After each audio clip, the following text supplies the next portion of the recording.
Hey everybody, I'm Graham Boyd, Xbox Live's AC Bongos, and one of the things I'm most excited about the Xbox One is this incredible new Xbox One controller. So I came here to the Xbox Design Studio to speak to someone who can tell me all about it. It's Quinton Morris. How are you, Quinton? I'm doing really well. Good. Tell me about your role on the Xbox One controller. So I'm a senior product designer with the Xbox design team, and I was the lead on the Xbox One controller project. Excellent. So just the man to talk to. I want to talk to you about three things, right? Precision, comfort, and realism.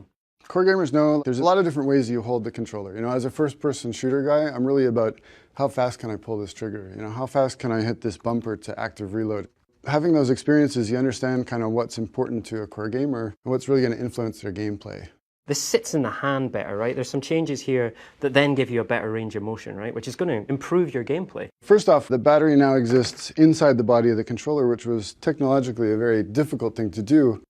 You can see this U-shaped PCB is designed to really fit around that battery. And PCB stands for? Printed circuit board. Of course, I knew that. I just wanted to make sure everyone else did. Moving the battery inside really enabled thinning out this section of the body. And doing that opened up the possibility to create this really great grip surface that exists here. So that means that you can now grip it with a lot less effort and grip it into the top of your hand. That leaves this whole thumb joint totally free to access the controls. So you're going to be able to get around the controls way faster than you ever have before. So if you're playing 8-10 hour sessions of whatever game, you'll just be able to play better and focus more on what's happening in the game as opposed to how you're controlling it. Tell us about how the Xbox One controller interacts with Kinect. We've added some IR LEDs to the controller. You just press the bind button on the controller while you're sitting on your couch in view of Kinect, and the controller will just connect. So if I'm playing FIFA with my mates, we're passing the controller around between games, Kinect is automatically going to know that that controller's been passed, who's holding the controller, as well as which controller. Yeah, so you can get in and focus on playing the game and enjoying your time with your friends. Real hardcore FPS players, they love wired controllers, right? That's all they play with. You can connect this with USB to the Xbox One and it instantly becomes a wired controller. Right. This is new. This is something we haven't done before, but as soon as you plug it in, all the data will be sent over the cable. So you're getting now a wired and wireless controller in one. Tell us about some of the changes you've made to make sure it feels more comfortable. We reduced the spacing just a little bit between the ABXY as well as on the bumper and trigger to really make it quicker to get around. Using this controller, without changing the way you game, you'll be a faster, better gamer. And there's changes to the controllers to make your gameplay experience more realistic. The triggers have an exciting new feature we call impulse triggers. They're rumble motors that exist inside of the trigger itself. It offers haptic feedback to the tip of your finger, which is the most sensitive part of your hand. By combining these two extra motors with the current rumble motors that we had in the previous generation, we can now create richer haptic effects that have directionality to them. So you can communicate forward, back, left, right. A really subtle effect could be that when you run out of bullets, you feel the empty chamber, right? So you know immediately that you've run out of bullets, and the next thing you got to do is reload.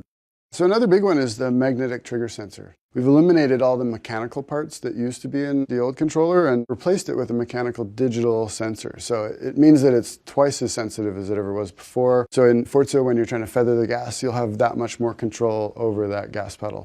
And let's talk about this D-pad as well, because it's pretty significant changes here, right? The pivot point for the D-pad itself had to be as high as possible. By moving that pivot point up, we get really nimble action.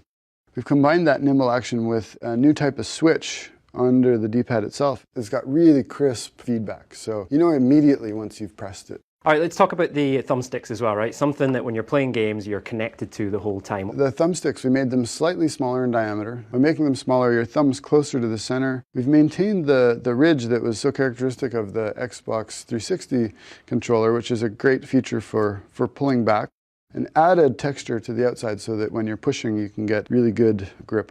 So the other improvement that we made was we were able to dramatically reduce the dead zone in the stick itself. By reducing the dead zone, we've increased accuracy and precision dramatically. One of the things I've heard from gamers that I speak to is that they love the Xbox 360 controller so much, right? They're a little bit worried that this is going to be slightly different. We've been working on this for 2 years, and our main goal was to make sure that the Xbox One controller was familiar.